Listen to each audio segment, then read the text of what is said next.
Dumelang, welcome to Face the Nation. My name is Clement Manyatela. Great to have you with us here on SABC News. On the show tonight, why is President Cyril Ramaphosa initiating consultations on the Bella Bill and now the NHI when he has already signed the bills into law?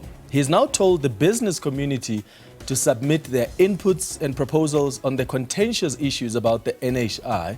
But what effect will that have on the law that is already in place? Because it can't be changed by the president. There would have to be a parliamentary process to make amendments. Business Unity South Africa CEO Designate Khulekani Mathe will speak to us tonight. Also on the show, what's going on between ActionSA and the DA in Tshwane? The two parties seem to be going through an ugly divorce in public. But what's the impact on service delivery? ActionSA leader Herman Mashaba will join us in studio. And then later, Malusi Gigaba is the former leader of the ANC Youth League. He recently warned at an ANC Youth League's 80th anniversary of the commodification of the ANC and the impact of allowing capitalist values to creep into the party. But has that ship not sailed? He'll speak to us tonight. But first, my comment.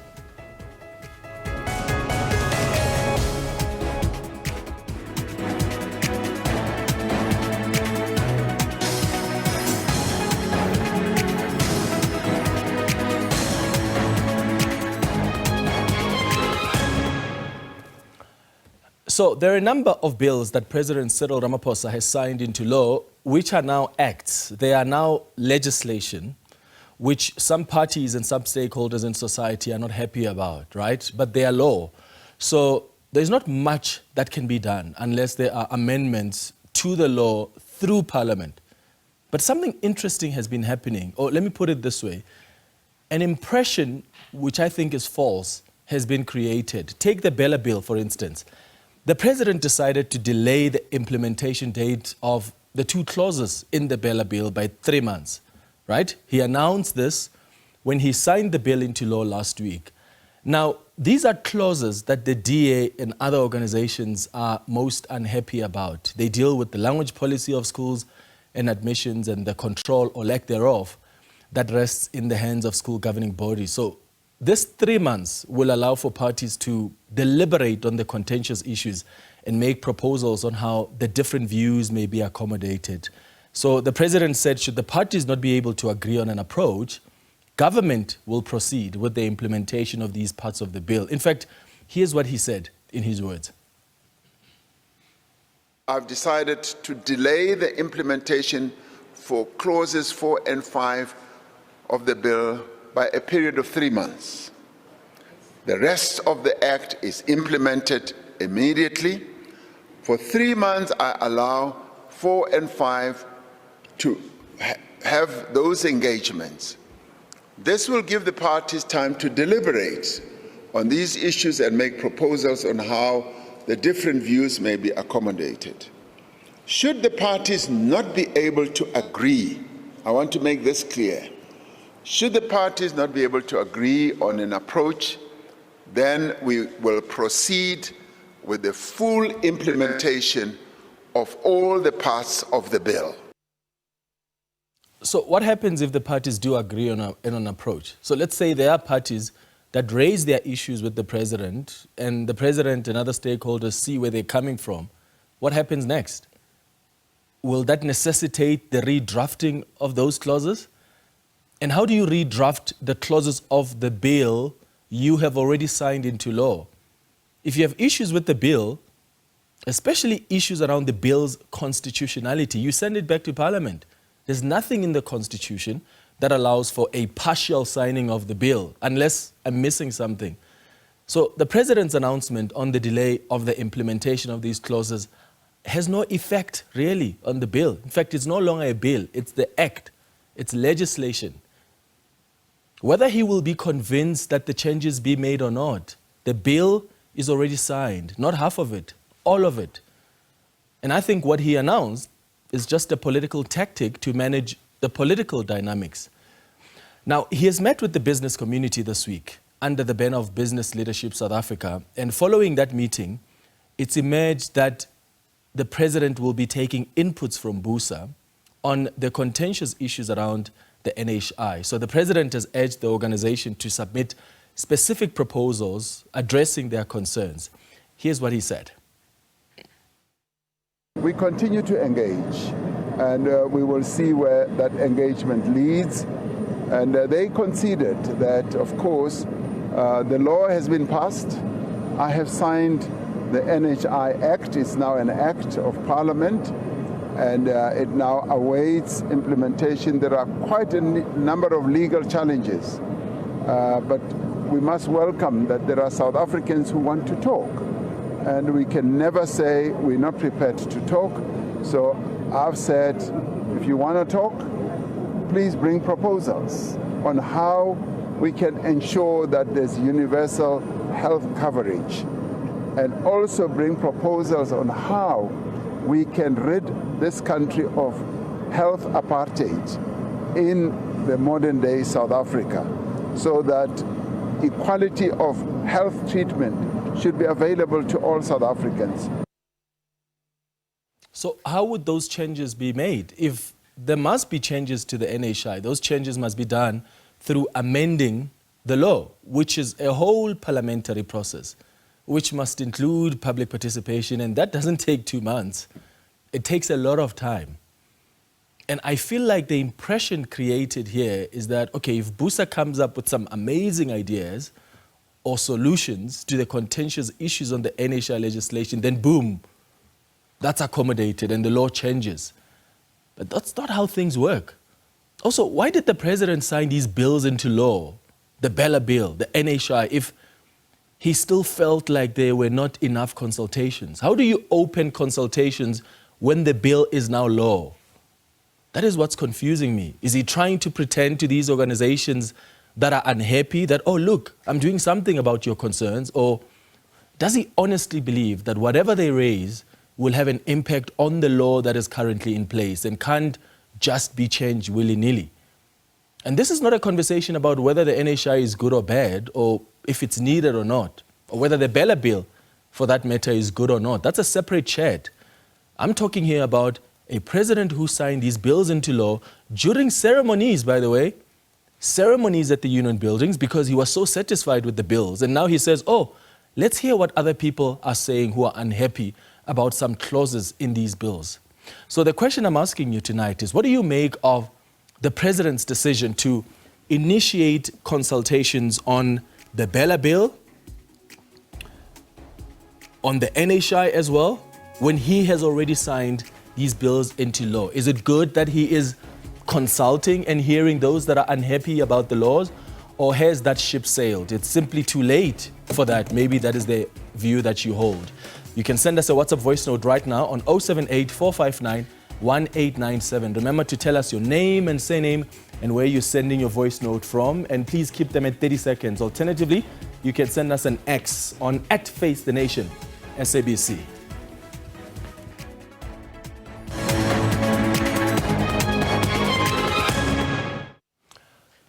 All right, let's pick up on that issue. President Cyril Ramaphosa has revealed that he has asked Business Leadership South Africa to present proposals to address contentious issues regarding the National Health Insurance, that's the NHI, following a meeting that the president had with the business organization this week. So the president says he has advised the executives to come up with a workable proposal and solutions. Let's speak to BUSA CEO Designate Khulekani Mathe. Mr. Mathe, thank you so much for making time for us this evening. What have you agreed on with the president when it comes to the NHI and the proposals that you must bring forth? Good evening, Clement, and to the viewers of SABC. And thank you for the opportunity to clarify. And I've heard you raising many questions. Unfortunately, some of them I cannot answer. The president can answer those for himself. But from our point of view, as you know, we have for some time been raising concerns about the NHI bill and now Act. And we wrote to the president requesting an engagement on those concerns. And those were, that was granted earlier this week on Tuesday. We were able to raise concerns with the president and also request that detailed engagements be had on those concerns. And so the president asked business to go and prepare suggestions and proposals on solutions to some of the concerns that we had raised, and that is what we are currently doing. So while you submit those inputs and proposals on the contentious issues, what is the agreement? Does the NHI Act continue to be implemented? What's the agreement while you as the business community submit those proposals?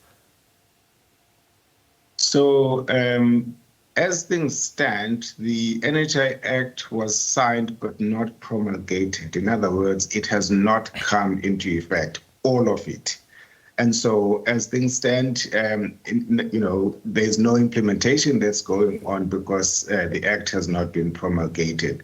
And so what we're working on the understanding that, our concerns and when we do submit our proposals will be considered. And what the president will do and what processes he will put into action following that, we are obviously not privy to that. So what happens if the president is convinced by your argument? What is your expectation? Because as I said earlier, it's not like he can just change the law. He doesn't have those powers. There must be probably an amendment of the legislation through parliamentary processes, which is a whole other process that's going to take time. And there are chances that once it gets to parliament, it may not get the support in the current form, in the current amended form, or it may come back probably the same and you're still unhappy about it. What's your expectation as the business community once you've raised your proposals? Well, we accept that the Act has been signed or the bill has been signed into law now. But as with all legislation, there is provisions in our processes, our legislative processes for legislation to be amended.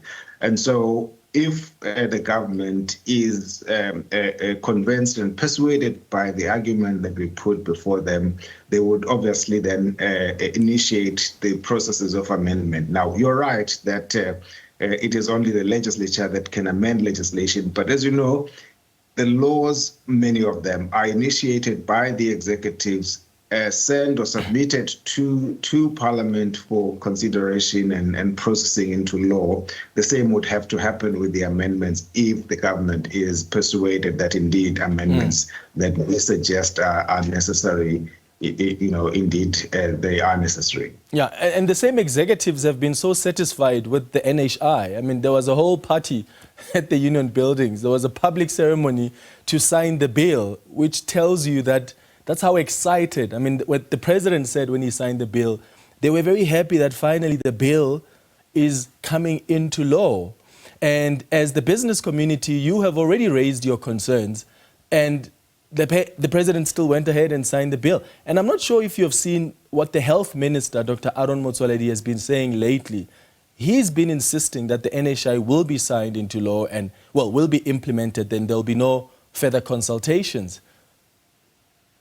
Minister Motsoaledi was part of the delegation that accompanied the president in our meeting earlier this week. And so we would hope that the position that has been taken by the president has been agreed to with Minister Motsoaledi. So we are working on the basis of what the president agreed with us on Tuesday, and we will make those recommendations or proposals to him and await the president's direction on what happens next. So you really don't think the president is just using this to make you guys think he's willing to listen, he's consulting, when in fact he knows the ship has sailed and not much can be done unless the courts pronounce otherwise or there are parliamentary processes to amend this legislation? We would like to believe that the president is genuine in listening to us and inviting us to make these proposals or suggestions. We have no reason to doubt the president's bona fides. Of course, legislation gets amended all the time. So yes, for now, it has been passed into law. We accept all of that. But we think that there is always an opportunity to change legislation when there is sufficient evidence that it does require changing. All right, BUSA CEO Designate Khulekani Mathe, thank you so much for joining us on Face the Nation tonight. After the break, I'll speak to ActionSA leader Herman Mashaba. It seems like the party and the DA are involved in an ugly public divorce. He'll speak to us. Stay with us here on Face the Nation.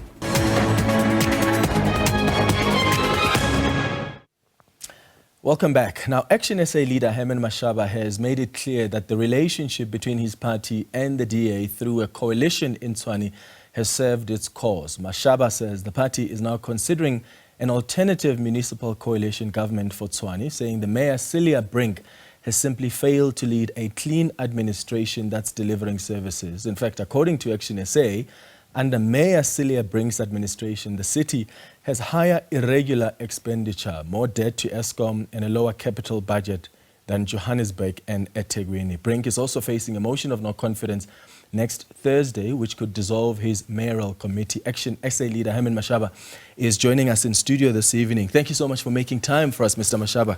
Good evening. Good evening, Clement. Thank you so much for summoning me to be here this evening. But I'm glad great opportunity, and I really appreciate you giving us this platform. I think let me assist the process here, Clement, from the beginning to make it really clear for South Africans, particularly for the residents of the city of Tshwane, that I would really want the DA to move on in their lives, because that is really what they wanted. We were under impression, an illusion as ActionSA, that we are governing with this difficult partner, but I think for the sake of our residents, we will take their pain until 2026.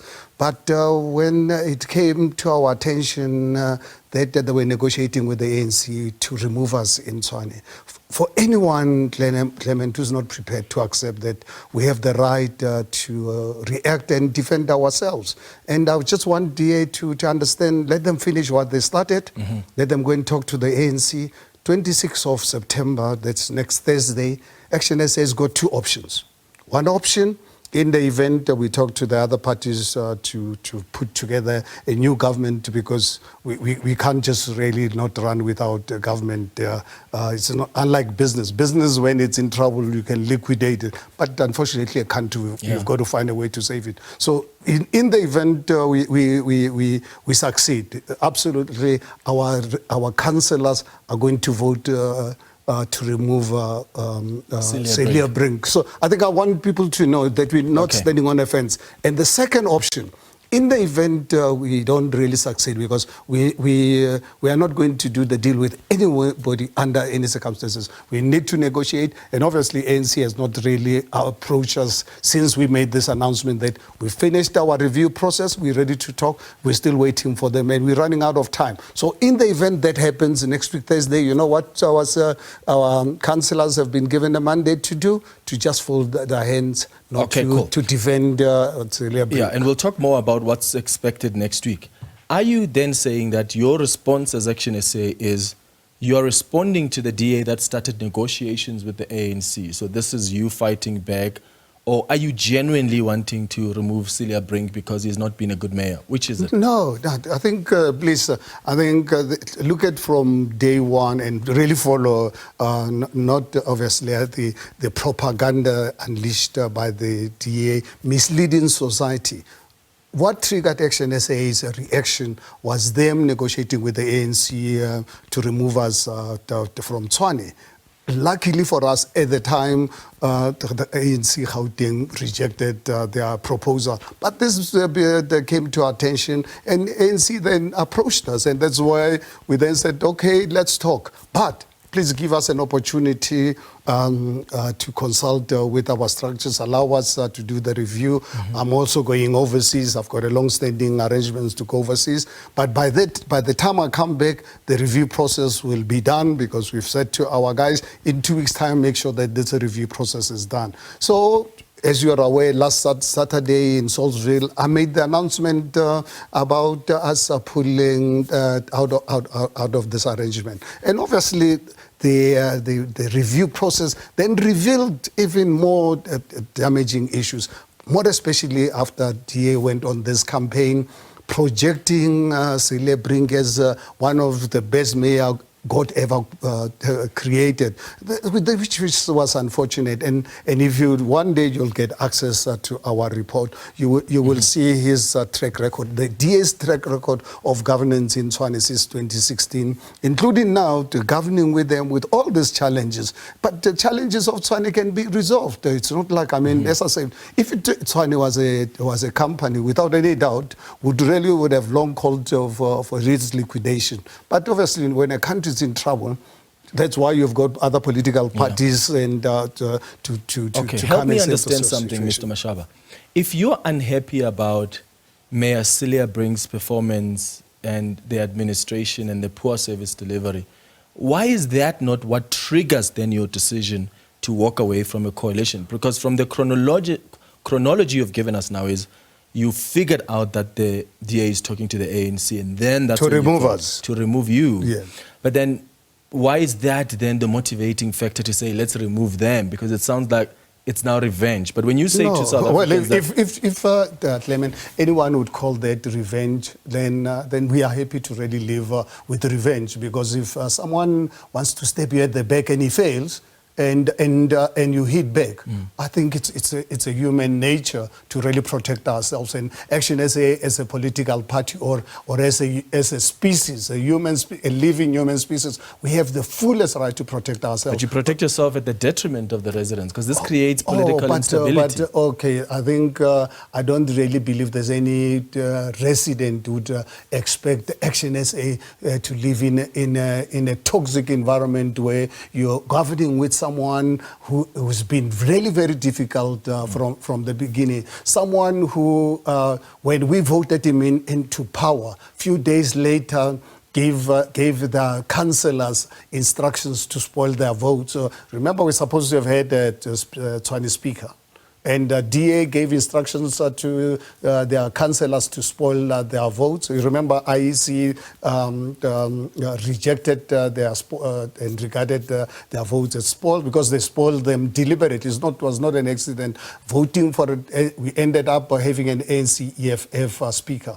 And that's something that DA, the very same Cecilia Brink, who's been saying openly to our councillors every time we engaged him to say, can you guys help us sort out this question of the speaker? Because we don't understand, for you as a mayor of another party working with a speaker of an opposition, and he says, no, but ActionSA, we don't understand why you want to remove the speaker because he's cooperating. I mean, to tell me where in a democratic dispensation have you ever seen anything like that, where a government elected by the people working with a hostile speaker. But obviously, the speaker was never hostile to him because he worked very well with Cecilia Brink. Every time taking reports to council, before even consulting us as ActionSA, he will contact the EFF and ANC to buy into the reports to serve through council. How do you think he survived if the speaker was a hostile speaker? Just really use common sense. How did Cecilia Brink survive over the last 18 months with a hostile speaker? How did he manage to get reports to pass through council? So here's the thing though, Mr. Mashaba. You were part of this organization. You know how they operate. In fact, when you resigned, you said, this is how the party has treated me. When you were part of the multi-party coalition. What did you guys call it? PC? No. They called it the moonshot bag. The moonshot, which never got to the moon. When you were part of that, you were on the show and you said to me, the DA has demonstrated how arrogant it is. And then still, you go and get into a marriage with them in Tshwane. And the young people would say, no, but you should have known better. Yeah, and look, I think perhaps in hindsight, but to be honest with you, just imagine after the 2021 local government elections with the outcome of these three metros, what options did we have? Because by then, if we did not really support the DA, we're supposed to have supported the ANC. So I think it was a logical thing to do. Well, you're willing to support the ANC now? Yeah, but because unfortunately DA really pushed us. DA doesn't really want us. So they're talking to the ANC even right now. Perhaps that's the reason why the ANC has not reverted to us, because I said to them when I left for overseas to say, as soon as the review process is done and we're satisfied with our decision to move out of the coalition arrangement, we are happy to talk. And we're still waiting for them, and we're not really going to push them to talk to us. was here on the show, and I think this is when you were overseas, and I asked him about what's happening in Tshwane, and it appeared to me like the deal is almost done. So what we agreed we will talk, absolutely. So what's happened but I think subject, we said subject to the confirmation from our review process, because we needed to consult our Gauteng structures, we needed to consult our Tshwane structures, we needed to talk to Tshwane the residents. That is what we want. I said, until we go through that process, we cannot. We're happy to have discussions with you, because for us as ActionSA, the decision was already taken that with what the DA has already done, the only thing that can stop us from proceeding was if our structures can say, don't do the deal with the ANC. I can tell you, Clement, immediately I started the consultation, I had personal meeting with the Gauteng ActionSA PEC. The very same day that I spoke to them, they says, please pull out of this arrangement tomorrow. I said, guys, please, things don't work like that. I hear you, but please give us an opportunity. When I was overseas, our national leaders engaged REC of Tshwane, engaged our caucus in Tshwane. They said, pull out last week. But we said, guys, life doesn't really work like that. Allow the process to unfold, and we'll make the decision. And I made that decision on Saturday. So as things stand right now, you don't have a deal. What happens if the ANC says they want to localize the GNU, and then they work with the DA there in Tshwane? Oh, no, absolutely. ActionSA will gladly be on the opposition benches. I think there's absolutely nothing wrong being in an opposition benches and play a constructive role. And that's something I want the DA to accept and move on. It looks like they are finding it difficult to accept ActionSA taking this decision. And I really want Clement, without any shade of doubt, DA, please move on. ActionSA has moved on. 26th of September, next Thursday, ActionSA will not be part of this coalition government. If you don't accept this, it's really up to you to really decide. When are you talking to the ANC again? I mean, are you saying they're blue ticking you? Well, I'm waiting for them. I'm not. They're not responding to your messages? What? ANC? No. They responded and says they will let me know. But when, obviously, it's something that I don't know. I'll wait for them when they're ready to talk. Time is running out. Clement, there's certain things in life I can control, and there's certain things in life I cannot. Honestly, I don't think I have the authority to can push the ANC to conclude negotiations with us. And I know, you know what's actually holding them? It's DA and ANC national leadership that are putting pressure on Gauteng. So let ANC Gauteng make a decision, work with this arrogant party. We will watch from the opposition benches.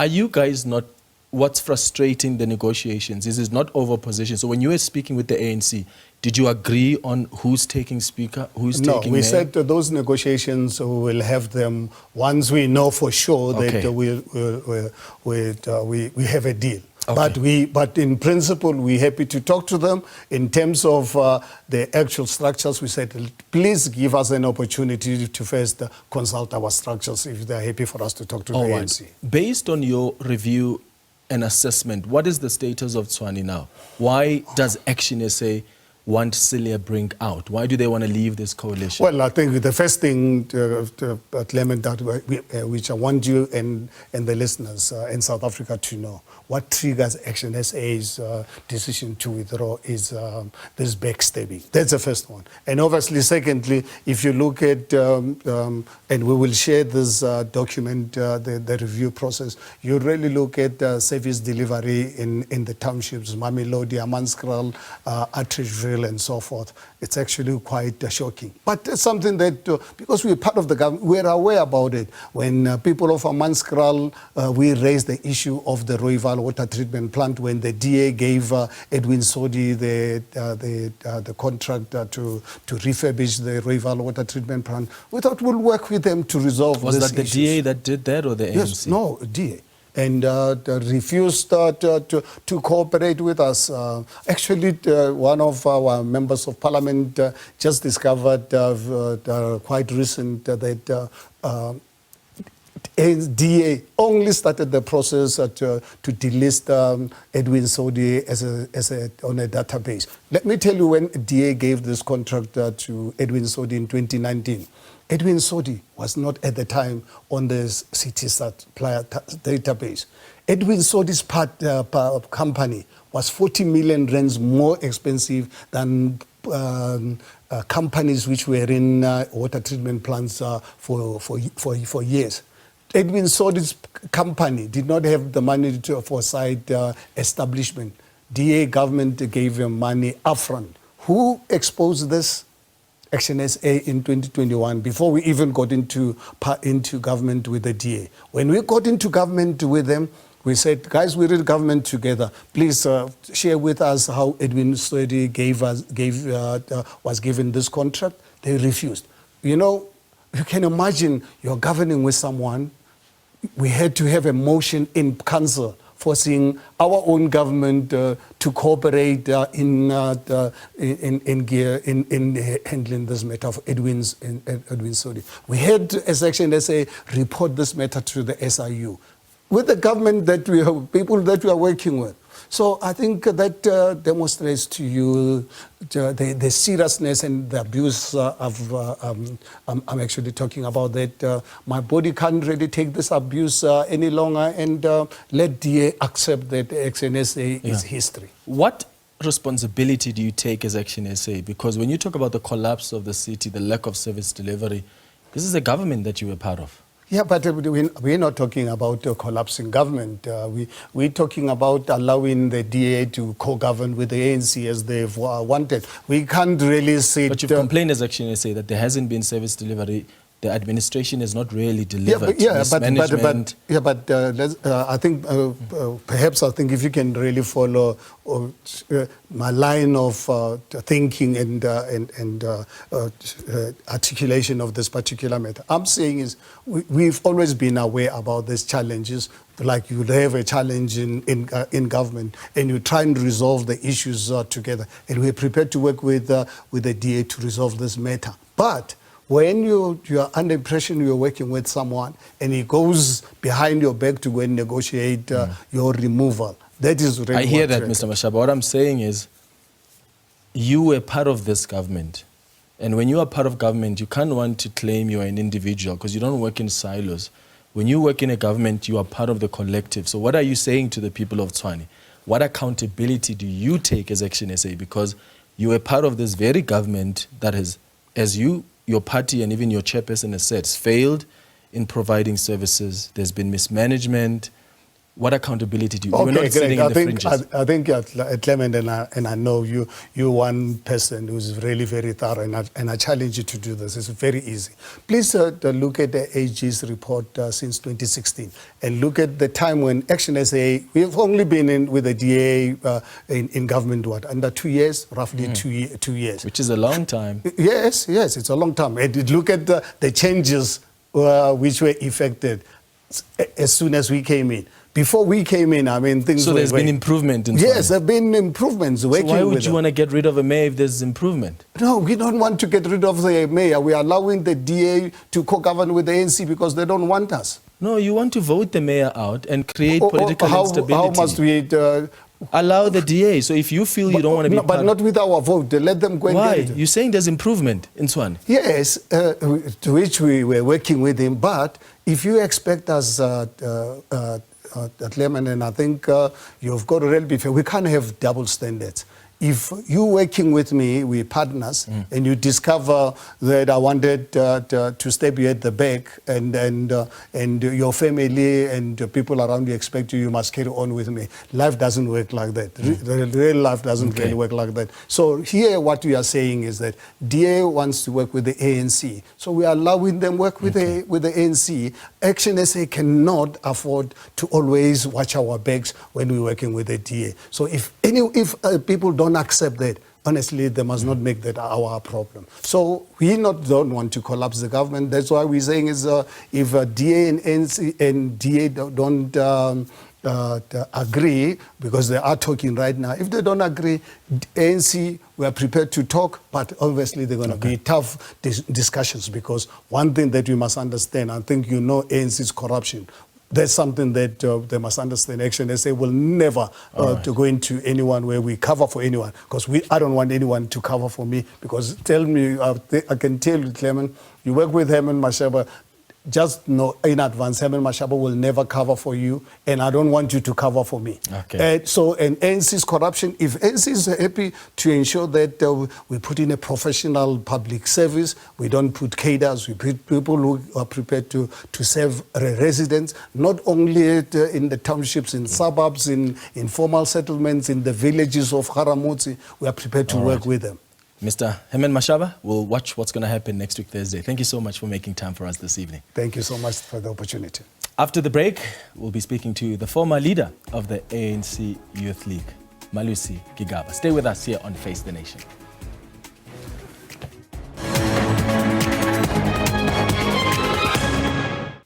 All right, welcome back. So the question we've been asking you tonight on Face the Nation is, what do you make of the President's decision to initiate consultations on the Bella Bill and the NHI when he has already signed the bills into law? Is it good that he's consulting and hearing those that are unhappy about the laws, or has that ship sailed? Because it's simply too late for all of that, because these things are now law. Let's look at what some of you have had to say. On Twitter, Kondo says, this may signal that the President is responding to the public pushback or legal concerns post-signing. It could also suggest that the government is open to addressing any gaps or oversights that may not have been adequately considered. However, it does create an impression of fear.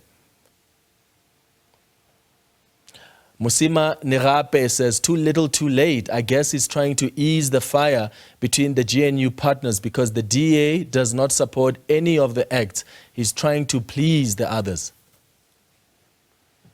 Elsie says, it should have been done before the bill was signed into law.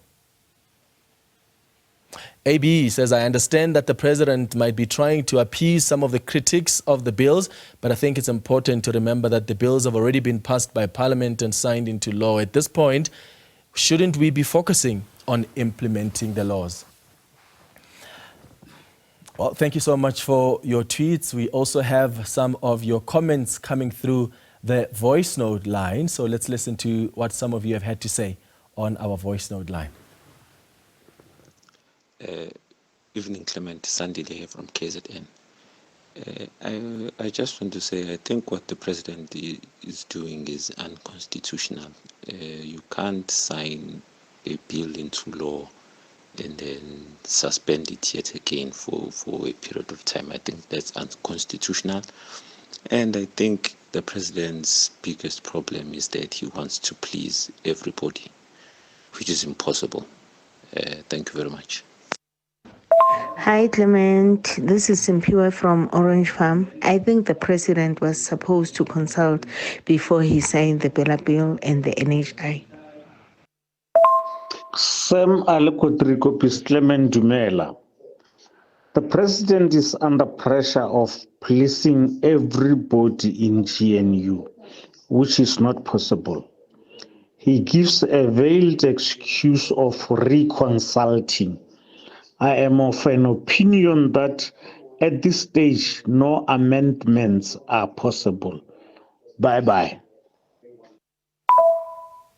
All right, thank you so much for your WhatsApp voice notes. Let's move to this now. Former ANC Youth League leader Malusi Gigaba has warned of the commodification of the ANC, which he says can allow capitalist values to creep into the party. Gigaba was speaking recently at the ANC Youth League's 80th anniversary. He joins us now in studio to just chat to us about some of the comments he made and whether or not that ship has sailed. Malusi Gigaba, thank you so much for making time for us. Good evening. Thank you very much. Good evening. So you were talking about an warning of relations among comrades that have become transactional and commodified. What do you mean by that? You know, for quite a long time now, as I said in my speech, back in 2000, while we were leading the ANC Youth League, we were concerned about how money was becoming increasingly used to determine policy, election into leadership, and therefore beginning to erode the values of the ANC in terms of how decisions are being taken. And one of the things that we've been concerned about is what became prevalent over the time, which was people being bought to go disrupt ANC meetings in order to influence decisions in a particular way, either by stealing away attendance registers, disrupting the meetings, causing violence, and influencing members not to attend meetings so that there was no quorum for decisions to be taken. But the problem seems to have gone much further with now the introduction of a culture of Amakrotman, you know, those people who have hordes of followers who can't take any decision. They don't know politics, they don't know the politics of the ANC and the culture of the ANC, and can't take any decision in the meeting until they've consulted these Amakrotman, who are the ones who, even if they are not in the meetings, but they are the ones who are shaping the thought processes, not only in the ANC, but also in the ANC Youth League, in the ANC Women's League, and in various other structures. So this culture is eroding the value systems of the ANC and changing the ANC from what it used to be. What is the purpose of these Amakrotman as you define them? Do you think there are people within the ANC who are trying to destroy the party from within? You know, there are two, I would say there are two categories of these. There are those who are within the ANC who, for careerist purposes, would want to be elected into positions, and therefore, because they have access to resources, they use those resources to influence the ANC in their direction. But one of the things that concerns me is just how so available and unlimited this money is that gets used in conferences to pay delegates, to buy them food, alcohol, book them accommodation, and all of these other things. The question will always be, where does this money come from? And therefore, what is the purpose of introducing this in the movement? And the answer is quite clear. It's to erode the culture and the value system of the ANC. But this other second category, I would want to presume, are people who are outside the ANC who are diluting the character of the ANC so that it doesn't become what we've always known it to be. And that's why you will see that reflected in the policies, in the political discussions, and the fact that we can spend at a national conference or provincial conferences days without the conference going on because we are still quibbling over credentials. And therefore, the time for political engagement and discussion and policy discussions and decisions becomes limited. And now you have to have two phases of conferences which now deny the ANC the possibility to engage frankly and robustly on issues. Is this culture one that's always been existing in the organization, this culture of money and the kind of influence you see from outside? When did that really start infiltrating the organization? It's not always been there. As I say, we in the ANC Youth League back in our time, we began noticing it in the 2000s.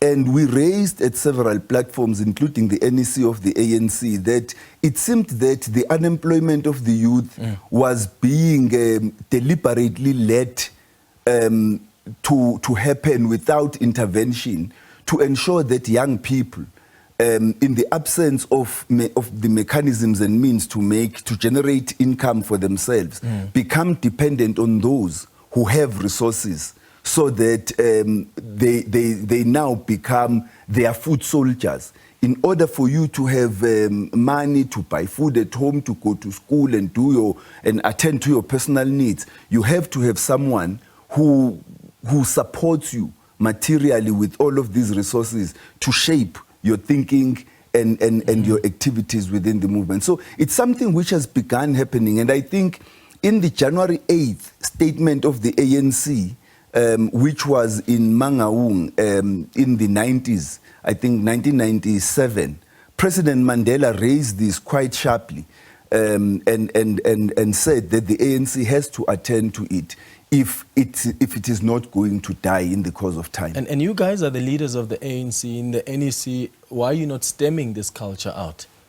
You know, we are engaging with the culture, but you must also understand that we ourselves have confronted the fact that some among us have been accused of engaging in similar activities. And so it becomes difficult, even as we might wish to address this, to finally address it. But I think that as we engage in the processes of renewal, it's something that we are raising quite sharply, because it doesn't just deal with the dilution and corruption of the character of the ANC.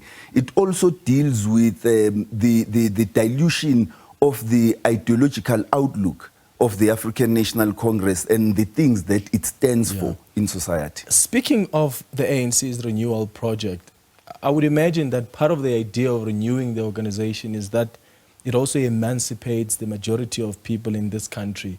And part of the speech or the address you made, you reflected on the national democratic revolution and what the purpose has always been. Do you think that emancipation of the majority of people in this country can happen through, say, this GNU currently underway? The GNU has to be understood in context as a struggle and unity of the opposites. It was in the first instance occasioned by circumstances beyond anybody's control. But on the other hand, it reflects a conscious decision by those who have come together to work together along a minimum program, understanding that they could very well have fundamental differences. There are fundamental differences between the ANC and the DA. And you can hear when Helen Zille blets out that she reflects a frustration that she wishes would find expression within the GNU. And the issues you were talking about earlier, the suspension of the NHI, the suspension of certain sections of the bill, they reflect those struggles that are there, the contradictions taking place within the GNU. What is important is to view the GNU as a mechanism to make the country function. It may not be the best. We don't all agree with it. It may not be the best mechanism. Others would feel that there could have been other options towards ensuring that the country functions in the context of no party achieving a 50% plus one majority during the elections. But that notwithstanding, we are here now. We need to try and make do with this whilst we ensure that we rebuild the ANC structures to reclaim overwhelming leadership of the country. The fact of the matter is that the national democratic revolution requires an ANC that is overwhelmingly dominant. We also understand that our opponents, some of whom are in the DA, have always felt that the overwhelming dominance of the ANC is a threat to the interests of the minority in this country. And so we are not perturbed, we're not worried about that. What we're interested in is to ensure that the objectives of the NDR are realized, and therefore the National Democratic Revolution, insofar as it is a revolution, has got to rely on overwhelming support by the majority of the people of our country, particularly the poor and the rural masses. So is it fair then to say, in the next 5 years of this GNU in power, you've got to suspend the implementation or advancement of the National Democratic Revolution? Because as you say, the frustrations that exist within the organization, within the GNU, are really going to make it difficult for you as the ANC to advance towards the NDR, the DA is not going to take that lying down. So you need an overwhelming majority. So the question is, what happens then to like the majority of people in this country over the next 5 years who are the most, when we talk about the highest levels of inequality, they are the most affected. When we talk about the high levels of unemployment, when we talk about the devastating impact of poverty, they want the radical changes right now. They don't have 5 years for the ANC to regain power. And if we're being honest, through the GNU, those radical changes are not going to be easy to implement. I think we should take into consideration that the GNU is just, 3 months or 4 months old, and therefore it's still trying to negotiate its way forward. But that notwithstanding, we also have to accept that the GNU cannot function over the next 5 years on the basis of pandering to the interests of the minority. The fact of the matter is that whilst it did not get a 40% plus one, a 50% plus one, the ANC is the majority of the minority parties. And so it has to ensure that it doesn't pander to the interests of those who are 21%, but it addresses the interests of the majority. And I think through parliamentary processes and going forward, the ANC is going to continue to engage with these issues and forge working coalitions along certain specific issues as we go to parliament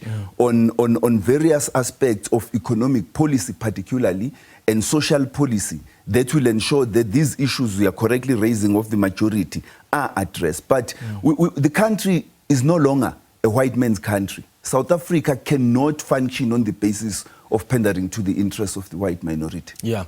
I want to get your thoughts on, because I wanted us to also talk about just youth politics, right?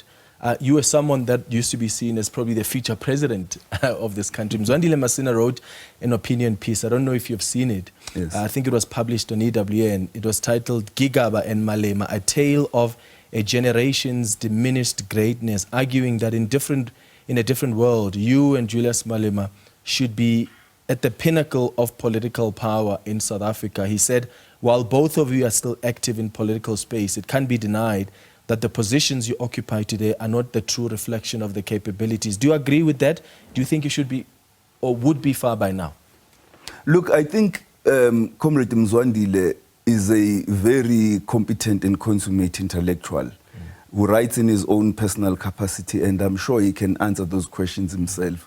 As to the station, political station I occupy at the present moment, it's not for me to determine whether I should be far ahead or I am far behind or whatsoever. The fact of the matter is that I'm a member of the ANC's National Executive Committee, and I think there is no higher or better accolade. There are many people who have been ANC, NEC members and yet have continued to be very influential in the African National Congress without them occupying any of the top 5, top 6 and subsequently top 7 positions. I continue to play my role. I didn't join the struggle in order to occupy positions, and to the extent that I can continue serving the people of South Africa, I will continue doing that. Would you like to serve as president one day of this organization? I am very happy to be an activist of the ANC, and whatever happens to me in future depends on the decisions of the members of the ANC. If they make that determination, obviously I won't stop them, but whatever position I continue to play, my biggest ambition is to die an ANC member, to continue being an activist for social and political change in our country. And that's why I continue to represent my views regardless of what the circumstances of my political station are. All right. Malusi Gigaba, I appreciate you coming to studio to chat to us. Thank you for making time. Pleasure is all mine. And thanks to you for watching the Thursday edition of Face the Nation. We'll be back with you on Tuesday next week at 8 p.m. Have a good evening. Cheers.